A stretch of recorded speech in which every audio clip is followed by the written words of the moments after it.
मुंबईमध्ये राहता आणि तुम्हाला MCA शरद पवार म्युझियम माहित नाही, जाणून घ्यायचंय? चला तर मग शरद पवार क्रिकेट म्युझियम आणि वानखेडे स्टेडियम टूर करण्यासाठी आज आपण चाललो आहोत. तिथे पोहोचल्यानंतर आपण बुक केलेले तिकीट दाखवून आपल्याला एक ID कार्ड मिळतो. त्यानंतर तिथून गाईड आपल्याला गायडन्स करतो. म्युझियममध्ये खूप काही पाहण्यासारखे आहे. तिथे गेल्यावर खूप साऱ्या ट्रॉफीज पाहायला मिळतात. आपल्या सगळ्यांचा फेवरेट रोहित शर्मा हिटमॅन यांनी 2023 मध्ये झालेल्या वर्ल्ड कप मध्ये वापरलेली जर्सी आणि बॅट आपल्याला पाहायला मिळते.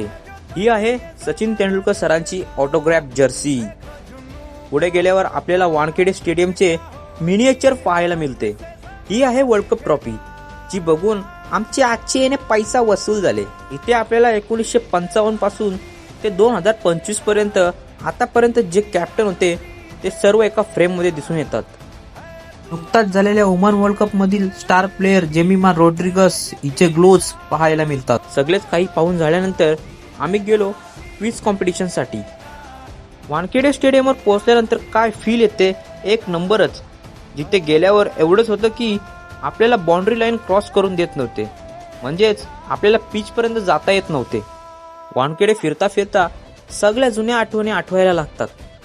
पुढे आपल्याला रोहित शर्मा स्टँड, सचिन तेंडुलकर स्टँड सर्व काही स्टेडियम मधून पाहता येते.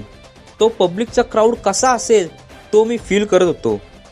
जिथून ड्रेसिंग रूम मध्ये जातात तिथूनच आपण गेलो इंडियन ड्रेसिंग रूम मध्ये. ते आल्यानंतर गाईड आपल्या कोणत्या कोणत्या प्लेयरची सीट आहे ते सांगत होता. ड्रेसिंग रूम पाहून झाल्यानंतर आम्ही पोहोचलो कॉमेंट्री बॉक्स मध्ये. इथून मॅच बघायचा सीन काय वेगळाच आहे. मग मित्रांनो, मजा आली ना आजच्या टूरला? या टूरचे तिकीट किती आणि कसे बुक करायचे यासाठी कमेंट नक्की करा. आणि व्हिडिओ आवडली असेल तर लाईक शेअर करायला विसरू नका.